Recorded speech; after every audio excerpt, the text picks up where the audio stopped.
Adapun sebab perbedaannya adalah berkaitan dengan adanya anggapan ta'arud, kontradiktif antara dua asar, hadis dari Mughirah dan hadis dari Ali.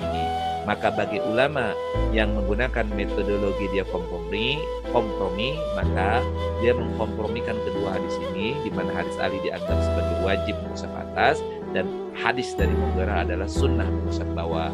Sedangkan ulama yang menggunakan metodologi tarjih, maka ketika dia menganggap hadis Mughirah lebih rajih daripada hadis Ali, maka dia menggunakan metodologi kias, mengiaskan mengusap dengan membasuh. Sedangkan ulama yang menganggap bahwa hadis dari Ali lebih rajih daripada hadis Mughirah, maka dia menganggap hadis dari Mughirah itu adalah hadis yang dhaif dari sanadnya dan juga tidak diperbolehkan, tidak dianggap sah mengambil kias, mengusap dianggap sebagai membasuh. Assalamualaikum warahmatullahi wabarakatuh. Bismillah, alhamdulillah, wassalatu wassalamu ala rasulillah, Sayyidina Muhammad ibni Abdillah, wa ala alihi wa ashabihi wa mawala, la hawla wa la quwata illa billah. Rabbi shrahli sadri wa yassirli amri wahlul uqdatan min lisani yafqahu qawli. Ikhwani fillah, alhamdulillah kita bisa melanjutkan kembali kajian kitab Bidayatul Mujtahid wa Nihayatul Muqtasid karya ulama besar kita yaitu Ibnu Rushd. Pada kesempatan kali ini pembahasan yang akan kita coba uraikan adalah berkaitan dengan al-mashu ala khuffaini, yaitu mengusap dua khuf. Apa itu khuf? Khuf adalah sepatu yang terbuat dari kulit yang menutupi ujung kaki dan mata kaki. Jadi khuf itu bukan sendal, bukan trompa, tapi sepatu dari kulit. Wal kalamul muhitu bi usulihi yata'allaku bin nadari fi sab'i masail. Jadi pembahasan masalah ini terkait dengan 7 masalah. Jadi ada 7 masalah yang akan dibahas dalam masalah ini. Ya. Apa saja?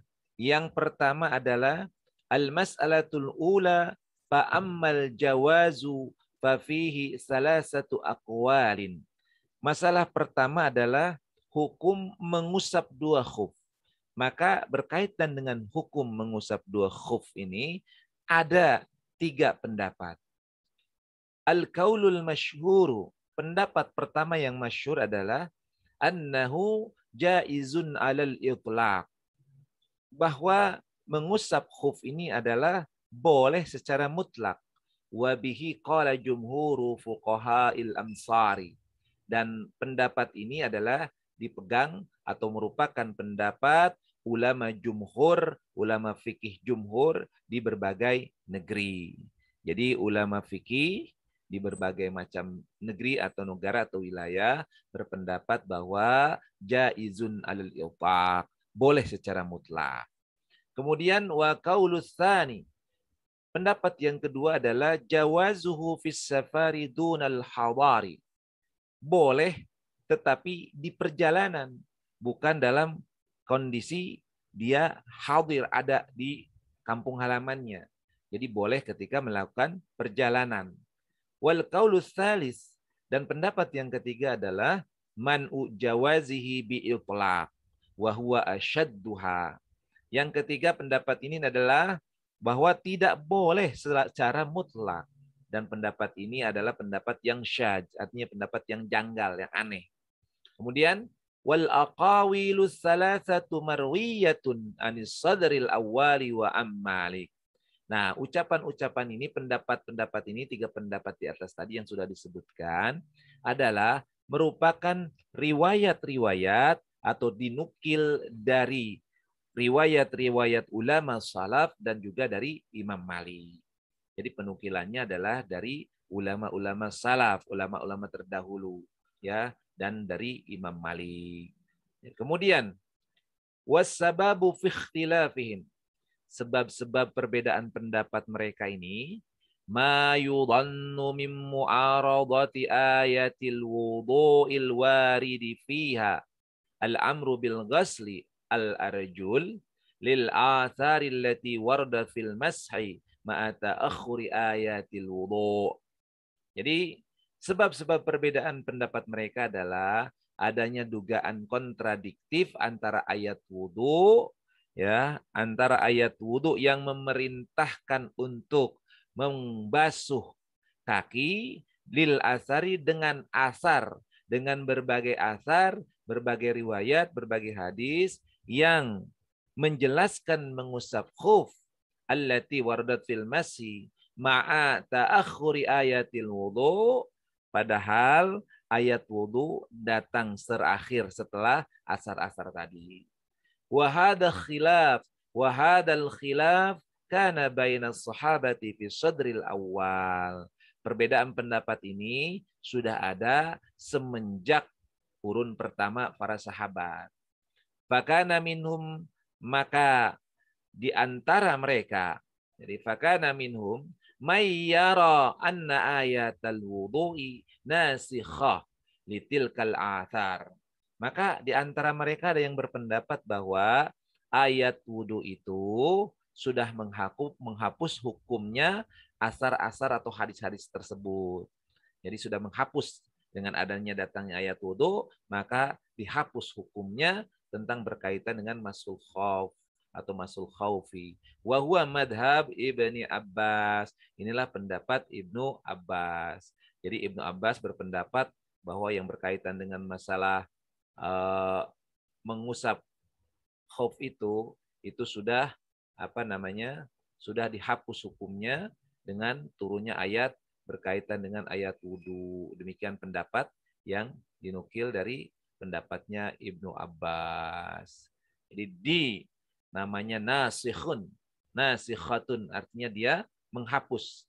Jadi ayat-ayat atau asar tadi, hadis-hadis dimansuh, telah dihapus oleh ayat-ayat berkaitan dengan ayat wudhu dari surat Al-Maidah ayat 6. Jadi dinasikh.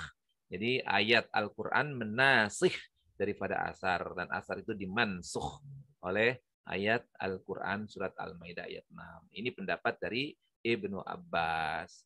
Kemudian dilanjutkan kembali.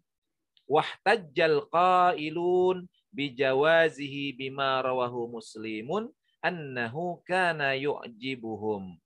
Jadi sementara ulama yang berpendapat boleh berhujjah dengan riwayat Muslim, ya. Jadi sementara ulama yang berpendapat boleh berhujjah dengan ayat atau dengan riwayat Muslim, bahwa mereka annahu kana yu'jibuhum, bahwa mereka kagum dengan hadis Jarir. Apa hadisnya? Karena ia meriwayatkan hadis Jarir, kana yu'jibuhum hadis Jarir, mereka ta'ajjub dengan hadis Jarir. Wa dzalika annahu ra'an nabiyya alaihi salatu wassalam yamsahu alal khuffaini. Apa? Bahwa ia, jadi hadis Jarir ini, jadi yang dimaksud ini Ibnu Jarir ini, bahwa meriwayatkan bahwa ia melihat Nabi sallallahu alaihi wasallam mengusap dua khuf, ya. Jadi bahwa dia melihat Nabi sallallahu alaihi wasallam mengusap dua khuf. Jadi annahu ra'an nabiyya alaihi salatu wassalam yamsahu ala khuffaini. Kemudian faqila lahu innama kana dzalika qabla nuzulil maidah. Tetapi kemudian dikatakan kepadanya bahwa hadis tersebut ada sebelum turun surat Al-Maidah. Jadi sebelum turun surat Al-Maidah ini baru ada hadis ini. Ini pendapat yang menjelaskan seperti itu. Jadi turunnya setelah atau sebelum turun surat Al-Maidah. Dia pun berkata, aku tidak masuk Islam kecuali setelah turun surat Al-Maidah. Jadi dia mengatakan, Ibnu Jarir ini mengatakan, aku tidak masuk Islam kecuali setelah masuk atau setelah turun surat Al-Maidah. Ini hadis adalah hadis muttafaqun alaih. Jadi ini pendapat Ibnu Jarir yang mengatakan bahwa dia melihat Nabi sallallahu alaihi wasallam mengusap dua khuf. Lalu ketika dikatakan kepadanya hadis tersebut ada sebelum turun surat Al-Maidah. Nah, dia pun berkata, aku tidak masuk Islam kecuali setelah turun surat Al-Maidah. Nah, ini pendapat dari Ibnu Jarir. Jadi simpelnya adalah bahwa asar tentang mengusap khuf itu ada sebelum turun surat Al-Maidah ayat 6. Dan ketika turun surat Al-Maidah ayat ke-6, maka kemudian Ibnu Abbas mengatakan ini dinasikh. Artinya ayat itu menasih daripada hadis yang berkaitan dengan baginda Rasulullah SAW mengusap khuf. Nah ini. Kemudian kita lanjutkan. Wa qala al-mutaakhiruna al-qailuna bijawazihi. Sementara para ulama di kurun terakhir dari kalangan yang membolehkan, jadi selama berkatalah ulama di kurun terakhir dari kalangan yang membolehkan mengusap khuf. Laisa bainal ayati wal athari ta'arud li'anna al-amra bil ghasli innama huwa mutawajjihun ila man la khuffa lahu. Jadi kalimatnya adalah tidak ada kontradiksi antara ayat dengan asar. Laisa bainal ayati wal athari ta'arudun. Tidak ada kontradiktif antara ayat dengan asar, dengan hadis. Li'annal amra bil ghasli innama huwa mutawajjihun ila man la khuffa lahu. Jadi yang berkaitan karena perintah membasuh ditunjukkan kepada yang tidak memakai khuf. Jadi li'annal amra bil ghasli, karena perintah membasuh kakinya itu innama huwa mutawajjihu. Innama huwa mutawajjihun ila man la khuffalahu. Jadi perintah untuk membasuh ini adalah bagi orang yang tidak memakai khuf.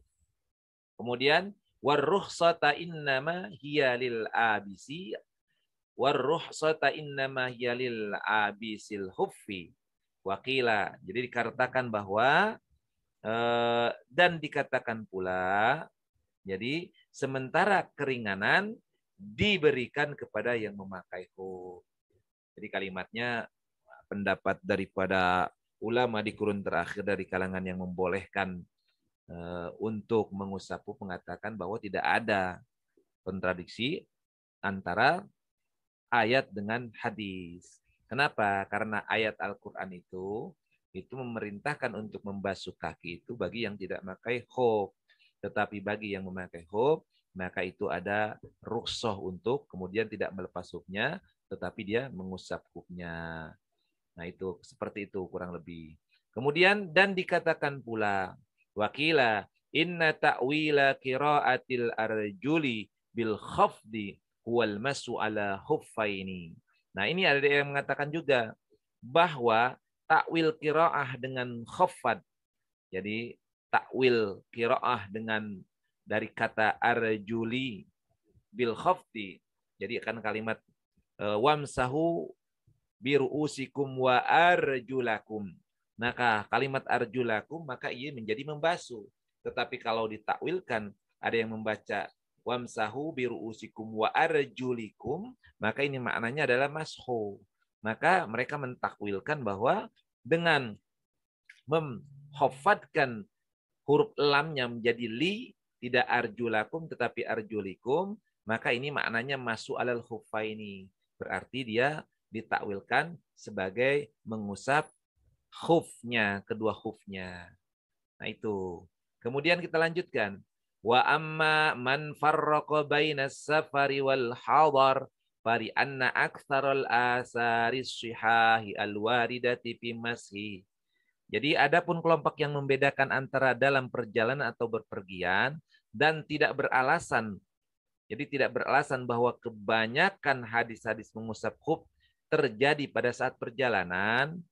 Kemudian jadi ditambah lagi bahwa perjalanan itu memberikan isyarat keringanan dan mengusap khuf pun termasuk memberikan keringanan karena membuka khuf menyeliklitkan bagi orang yang sedang dalam perjalanan. Jadi ini berkaitan dengan orang yang berpendapat. Artinya berpendapat farraqa bainas safari wal hadar, membedakan antara apakah dia di perjalanan atau tidak. Fali anna aksarul asari shihah. Jadi karena banyak sekali hadis-hadis yang sahih yang menjelaskan tentang mengusap khuf ini. dari baginda Rasulullah SAW. Innama kanat fis safar, dan dalam kondisi dalam perjalanan. Ma'anna safara musyirun birrukhsah wa takhfif. Karena perjalanan itu memberikan isyarat keringanan. Nah, jadi memberikan isyarat keringanan. Birukhsati wa takhfif, adanya rukhsah dan keringanan. Wal masu 'alal khuffaini, dan mengusap khuf, kedua khufnya, kedua sepatunya, huwa min babit takhfif. Ini adalah memberikan keringanan. Jadi memberikan keringanan, fa inna naz'ahu mimma yashukku 'alal musafir. Karena apabila melepaskan daripada khufnya itu akan menyulitkan bagi seorang musafir. Jadi simpelnya adalah orang yang berpendapat tentang membedakan apakah dia di perjalanan atau tidak di perjalanan, maka dia berpendapat bahwa banyak hadis yang menjelaskan berkaitan dengan mengusap khuf ini. Ya, banyak sekali hadis dari baginda Rasulullah SAW. Selain itu juga bahwa apabila seorang musafir melepaskan khufnya, maka dia akan menyulitkan, akan mempersulit musafir itu. Namanya dalam perjalanan. Oleh karena itu sebuah rukhsah maka diperbolehkan untuk kemudian bagi musafir dia mengusap, tidak melepas sepatu tetapi mengusap sepatunya. Nah, ini pendapat daripada orang yang membedakan atau membolehkan pada saat dia berpergian, tetapi pada saat tidak berpergian maka tidak diperbolehkan. Nah, sudah jelas ya perbedaan. Jadi ada 3 pendapat tentang masalah hukum mengusap 2 khuf. Pendapat yang pertama adalah membolehkan secara mutlak. Boleh. Ya, ini pendapat dari ulama-ulama masyhur, ya. Jadi ulama-ulama masyhur, jumhur ulama di berbagai negeri membolehkan. Tetapi ada juga yang tidak boleh secara mutlak. Nah, yang tidak boleh secara mutlak ini adalah pendapat dari Ibnu Abbas yang mengatakan bahwa ayat surat Al-Maidah ayat 6 itu dia sudah menasih, ya, sudah menghapus daripada hadis-hadis berkaitan dengan masul khuffaini, mengusap khufnya. Nah, pendapat yang ketiga adalah boleh ketika melakukan perjalanan, karena dengan dasar terlalu banyaknya hadis-hadis yang sahih tentang mengusap khuf di saat perjalanan, dan pertimbangannya juga bahwa apabila melepaskan khuf ketika melakukan perjalanan maka akan mempersulit, ya, syukku 'alal musafir, artinya dia akan menyulitkan bagi orang yang musafir. Baik, itu pendapat atau masalah pertama berkaitan dengan hukum mengusap 2 khuf. Wanifillah, dijelaskan bahwa wa man dhahaba madhhabat tarjihi akhadha imma bihadisin aliyin wa imma bihadisin al-Mughirah. Jadi ulama yang menempuh jalan tarjih, artinya mengunggulkan salah satu dalil, ada kalanya mereka mengambil hadis Ali atau hadis Mughirah. Nah, faman rajjaha hadis al-Mughirati ala hadis Aliyin rajjahahu min kibalil qiyas, a'ni qiyasa al-mashi alal ghasli. Wa man rajjaha hadisa Aliyin rajjahahu min kibali mukhalafatihi lil qiyasi au min jihatis sanad. Jadi adapun ulama yang mengunggulkan hadis Mughirah daripada hadis Ali, maka mereka memahaminya dari segi kias. Maksudnya mengkiaskan mengusap khuf dengan membasuh. Ini kiasa al-masih alal ghasli, mengkiaskan mengusap menjadi terhadap membasuh. Jadi mengusap khuf dengan membasuh. Dan ulama yang mengunggulkan hadis Ali maka memahaminya dari penyimpangan terhadap kias dan dari sisi sanad. Jadi ini ada mazhab tarjih. Kalau tadi kan mazhabnya itu ada mengkompromikan. Jadi mengkompromikan hadis tadi antara hadis Mughirah dengan hadis Ali. Jadi ada metodologi yang dilakukan oleh ulama. Metodologi yang pertama adalah dia mengumpulkan, mengkompromikan antara hadis Ali dengan hadis Mughirah. Maka ketika memandang bahwa hadis Ali adalah dia hadis yang sahih, yang menunjukkan bahwa wajibnya mengusap khuf itu adalah atasnya, sedangkan mengusap bawah adalah sunnah. Tetapi pendapat yang justru dia adalah mengambil dengan cara tarjih, artinya mengambil mana yang paling sahih dari dalilnya, salah satu dari dalil yang dua tadi, apakah yang Mughirah, apakah misalnya yang Ali, maka kemudian ulama yang mengunggulkan hadis Mughirah, jadi yang merojjaha, yang mengunggulkan hadis Mughirah terhadap hadis Ali, maka rojjahahu min kibalil qiyas. Maka dia mengunggulkannya hadis Mughirah ini dari segi qiyas. Jadi maksudnya mengkiaskan mengusap khuf dengan membasuh. Jadi kiasnya itu adalah mengkiaskan mengusap dengan membasuh. Kemudian barang siapa ulama yang merojihkan hadis Ali dibandingkan hadis Mughirah, maka dia merojihkannya, artinya dia mengunggulkan hadis Ali ini, maka memahami dari penyimpangan terhadap kias dan dari sisi sanad. Maka dilihat dari penyimpangan terhadap kias, jadi kiasnya terlalu jauh, mengkiaskan antara mengusap dengan membasuh, dan juga dari sisi sanadnya. Maka kemungkinan hadis yang dari Mughirah itu adalah hadis yang sanadnya dia adalah dhaif. Maka inilah ketika ulama dia yang menganggap bahwa metodologi menggunakan tarjih mengunggulkan, maka menganggap bahwa ketika hadis Ali yang diunggulkan, dia melihat bahwa hadis Mughirah itu hadis yang dhaif sanadnya, kemudian juga cara mengkiasnya tidak benar, mengkias antara masih terhadap al-ghasli, mengkias antara mengusap dengan membasuh. Nah, ini menganggap bahwa hadis Ali yang paling unggul. Maka kemudian menganggap bahwa wajibnya itu adalah dia mengusap atasnya. Sedangkan ulama yang menganggap hadis Mughirah adalah lebih rajih, lebih unggul, maka ini adalah dengan jalur kias, yakni mengkiaskan antara mengusap dengan membasuh. Nah ini. Nah kemudian yang paling bagus, nah ini yang paling bagus katanya.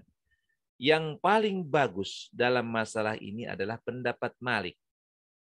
Jadi yang paling bagus dalam masalah ini adalah pendapat Malik.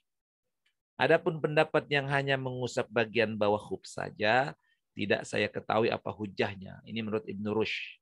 Karena tidak adanya asar yang bisa diikuti. Tidak pula kias yang bisa digunakan. Seperti mengkiaskan mengusap dengan membasuh. Jadi ini adalah sebuah pendapat. Jadi ada beberapa pendapat yang menjelaskan hadis yang dari Mughirah dan hadis dari Ali, yang kedua hadis inilah yang merupakan sumber kontradiktif tentang bagian mana yang dibasuh. Maka kemudian berdasarkan dua hadis ini, ulama mengambil dua metodologi. Yang pertama adalah metodologi dengan menggunakan kompromi. Jadi mengkompromikan antara hadis Mughirah dengan hadis Ali. Maka kemudian diambil kesimpulan bahwa hadis Ali menunjukkan wajib itu atasnya, sedangkan hadis Mughirah adalah menunjukkan sunnah mengusap bawah khufnya. Nah, kemudian metodologi yang kedua adalah metode tarjih, mengambil mana yang paling unggul. Maka ulama yang menganggap hadis Mughirah adalah lebih unggul dibandingkan hadis Ali berdasarkan karena kias, mengkiaskan antara mengusap dengan membasuh, maka dia menganggap hadis Mughirah paling rajih, artinya paling diunggul. Sedangkan ulama yang menganggap hadis Ali adalah yang paling rajih, maka dia berpandangan bahwa hadis Mughirah itu adalah hadis yang dhaif dari sanadnya, dan juga tidak boleh kemudian menganggap kiasnya adalah kias yang salah. Nah, kemudian Ibnu Rushd menjelaskan bahwa yang paling bagus dalam pendapat ini adalah pendapat Imam Malik, tentunya Imam Syafi'i, yang tadi menganggap wajib atasnya, bawahnya adalah merupakan mustahab atau sunnah, termasuk juga adalah pendapat Imam Syafi'i. Adapun pendapat yang mengusap bagian bawah khuf saja, maka ini tidak ada diketahui apa hujahnya, karena tidak ada asar yang menganggap bahwa bawahnya saja yang merupakan wajib, atasnya tidak perlu. Nah, Tidak pula kias yang bisa digunakan. Nah, kias ini tidak bisa digunakan, mengkiaskan mengusap dengan membasuh. Nah, mudah-mudahan pembahasan tentang mengusap khuf, dua sepatu, ini bisa menjadi pencerahan, khususnya berkaitan dengan masalah pertama yang kedua, yaitu hukum mengusap dua musab, kemudian tata cara mengusap musab, tata cara mengusap khuf maksud saya. Yang pertama hukum mengusap dua khuf, yang kedua adalah tata cara mengusap khuf atau menentukan bagian yang disucikan. Mudah-mudahan akan bermanfaat. Maka bisa disimpulkan yang pertama adalah berkaitan dengan mengusap dua khuf. Maka ini ada 3 pendapat. Pendapat yang membolehkan secara mutlak. Pendapat yang kedua adalah pendapat yang boleh hanya ketika bepergian. Dan yang ketiga adalah pendapat yang tidak memperbolehkan secara mutlak. Dan yang masalah tentang tata cara mengusap khuf atau penentuan bagian yang mana yang disucikan, yang diusapnya, maka ada 4 pendapat. Yang pertama adalah mewajibkannya itu adalah atasnya, bawahnya merupakan sunnah. Pendapat Imam Malik dan Syafi'i. Ada yang mengatakan wajib bagian atas dan bawahnya. Ini adalah pendapat dari Ibnu Nafi dan pengikut Imam Malik. Dan pendapat yang ketiga adalah mewajibkan bagian atas khuf dan tidak menganggap sunnah bagian bawahnya. Ini pendapat dari Abu Hanifah, Daud, dan sekelompok ulama. Dan ada pendapat yang janggal, yaitu dari Asyhab yang mengatakan bahwa wajib mengusap salah satu bagiannya. Yang wajib mengusap salah satu bagiannya, boleh atas, boleh bawah. Nah, adapun sebab perbedaannya adalah berkaitan dengan adanya anggapan ta'arud, kontradiktif antara dua asar, hadis dari Mughirah dan hadis dari Ali. Maka bagi ulama yang menggunakan metodologi dia kompromi, maka dia mengkompromikan kedua hadis ini, di mana hadis Ali dianggap sebagai wajib mengusap atas dan hadis dari Mughirah adalah sunnah mengusap bawah. Sedangkan ulama yang menggunakan metodologi tarjih, maka ketika dia menganggap hadis Mughirah lebih rajih daripada hadis Ali, maka dia menggunakan metodologi kias, mengkiaskan mengusap dengan membasuh. Sedangkan ulama yang menganggap bahwa hadis dari Ali lebih rajih daripada hadis Mughirah, maka dia menganggap hadis dari Mughirah itu adalah hadis yang dhaif dari sanadnya, dan juga tidak diperbolehkan, tidak dianggap sah mengambil kias, mengusap dianggap sebagai membasuh. Demikian, mudah-mudahan yang disampaikan bermanfaat. Insya Allah dalam pertemuan yang akan datang kita lanjutkan kepada pembahasan-pembahasan berikutnya. Usikum nafsi bittaqullah. Assalamualaikum warahmatullahi wabarakatuh. Dengan al-mas'alatus tsaniyah wa amma tahdidul mahalli. Jadi berkaitan dengan tata cara mengusap khuf. Jadi masalah kedua ini adalah berkaitan dengan tata cara mengusap khuf. Nah, dijelaskan di sini. Fakhtalafa fihi aydan fuqahaul amsari. Jadi para ulama fikih di berbagai negeri berbeda pendapat. Jadi tentang masalah penentuan bagian yang disucikan, maksudnya begitu. Jadi wa amma tahdidul mahalli, maka adapun masalah penentuan bagian yang disucikan, tahdidul mahalli, bagian tempat yang akan disucikan, fakhtalafa fihi aidan fuqahaul amsari, maka para ulama di berbagai negeri itu berbeda pendapat.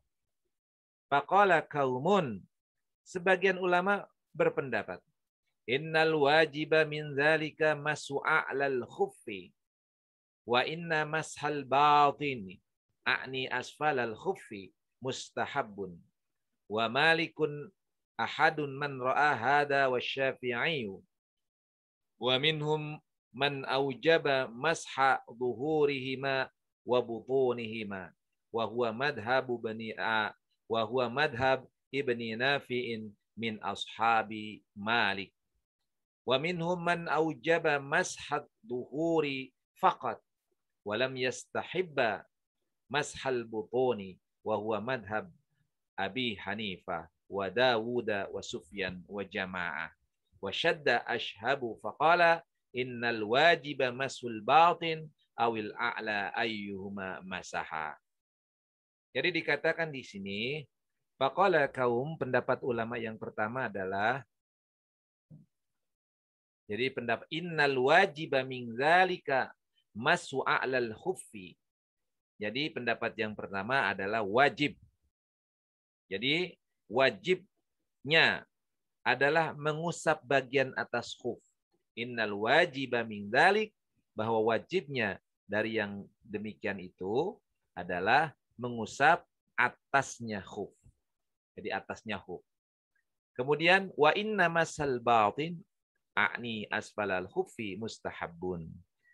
Nah, sementara mengusap bagian bawah khuf adalah mustahab, artinya sunnah saja. Jadi yang wajib itu mengusap atasnya, mengusap bawahnya itu adalah sunnah. Wa malikun. Nah ini. Wa malikun ahadun man ra'ahada wa syafi'iyu. Jadi Imam Malik adalah salah seorang yang berpendapat seperti ini. Begitupun Imam Syafi'i. Jadi Imam Malik dan Imam Syafi'i berpendapat bahwa yang wajib diusapnya itu adalah atasnya. Sedangkan bawahnya itu adalah sunnah. Itu pendapat yang pertama. Kemudian, wa minhum man aujaba masha zuhurihima wa butunihima. Wa huwa madhabu Bani Nafi'in min ashabi Malikin. Pendapat yang kedua adalah mewajibkan bagian atas dan bawah khuf. Jadi dia mewajibkan mengusap atas dan bawah khufnya. Inilah pendapat dari Ibnu Nafi dari para pengikut Imam Malik.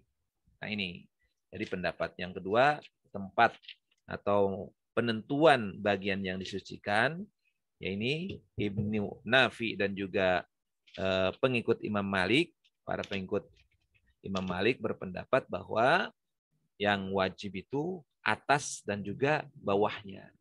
Jadi yang wajib itu adalah mewajibkan bagian atas dan bagian bawahnya. Kemudian, wa minhum man aujaba mashal dhuhuri faqat wa lam yastahibba mashal butun. Pendapat yang ketiga adalah mewajibkan bagian atasnya dan tidak menganggap sunnah mengusap khuf bagian bawah. Ini adalah pendapat dari Abi Hanifah, wa Dawud, wa Sufyan, wa Jamaah.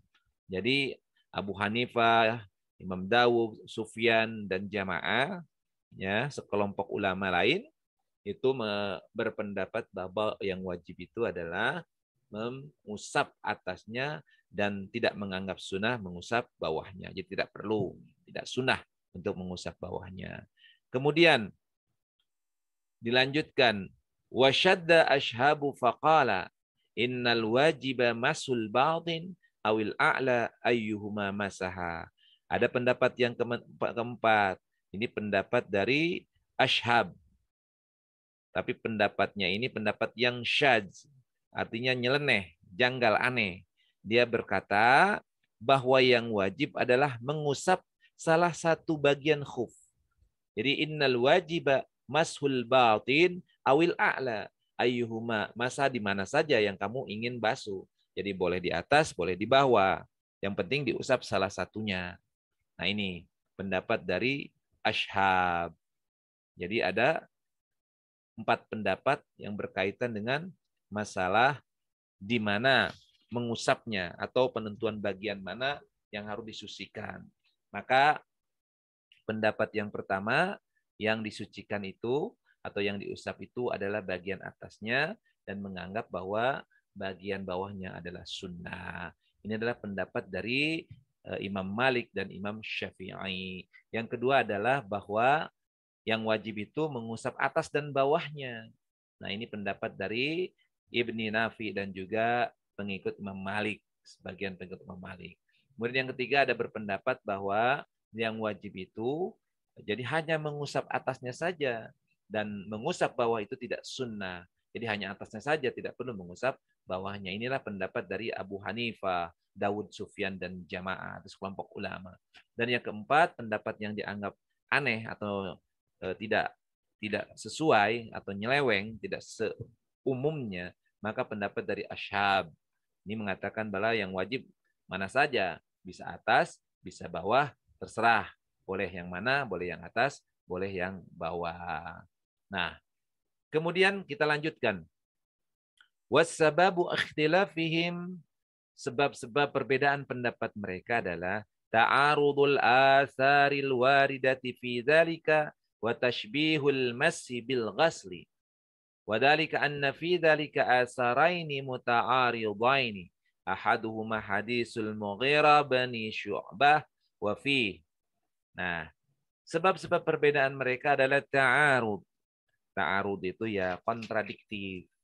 Jadi kontradiksi antara asar, antara hadis-hadis yang menjelaskan menjelaskan hal tersebut dan menyerupakan mengusap khuf dengan membasuh kaki.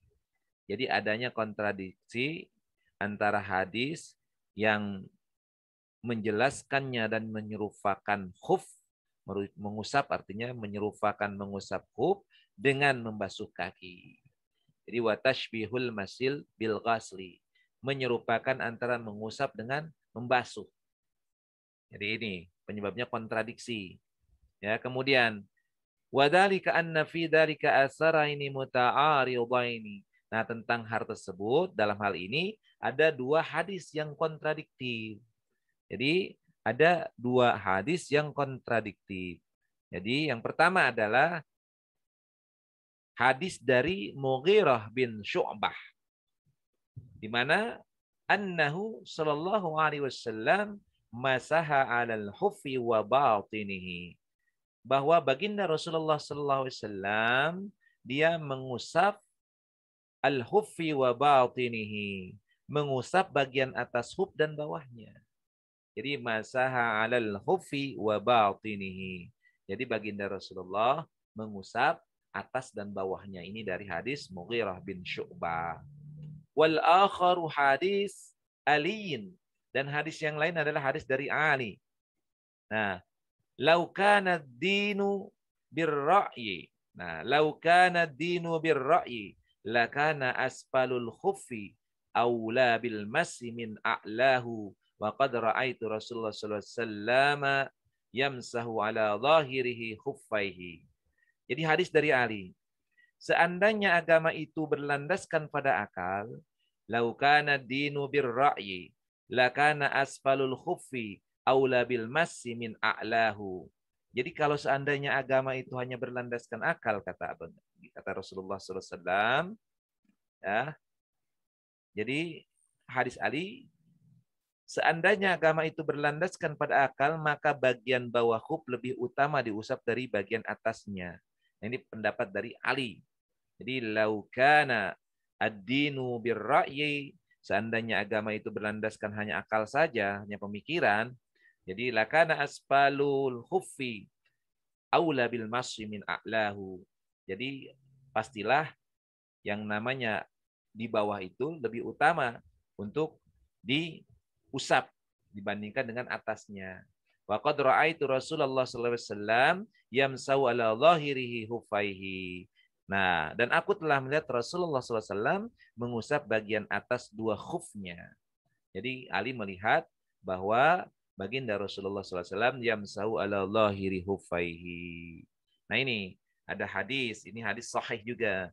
Yang pertama tadi hadis yang pertama adalah hadis yang dhaif yang diriwayatkan dari Abu Hurairah tentang hadis bahwa masah 'alal khuffi wa batinihi, bahwa Rasulullah SAW mengusap atas dan bawahnya. Nah, sedangkan hadis yang diriwayatkan oleh Ali itu adalah hadis sahih ya yang diriwayatkan oleh Abu Daud juga dan lain sebagainya yang mengatakan bahwa seandainya agama hanya berdasarkan akal saja, niscaya mengusap bawah lebih utama dibandingkan mengusap atasnya.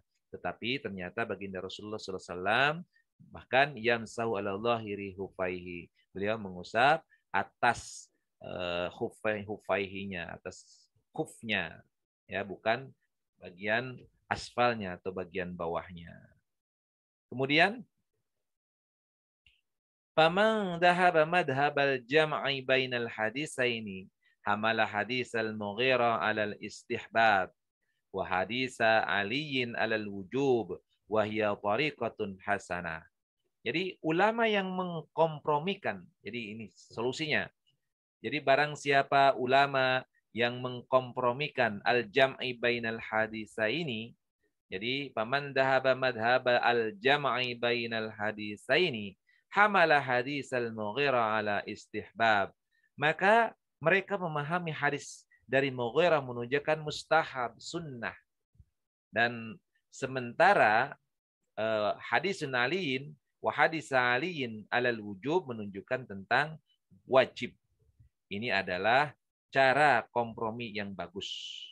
Nah, ini adalah cara kompromi yang bagus menurut siapa? Pendapat Imam Mazhab Maliki dan Syafi'i. Jadi mengkompromikan. Jadi pendapat Imam Malik dan Imam Syafi'i, dia mengkompromikan bahwa yang dikatakan Imam Ali itu adalah wajib. Wajib untuk mengusap atasnya dan sunnah atau mustahab untuk mengusap bawahnya. Jadi hadis Mughirah menunjukkan sunnah mengusap bawah, sedangkan hadis dari Ali menunjukkan kewajiban untuk mengusap bagian atasnya. Nah, seperti itu. Kemudian waman dahaba madhabat tarjihi akhada imma bihadisi aliyin wa imma bihadisil Mughirah. Sementara ulama yang menempuh jalan tarjih, mengunggulkan antara satu hadis dengan yang lainnya. Jadi ada ulama yang menggunakan tarjih.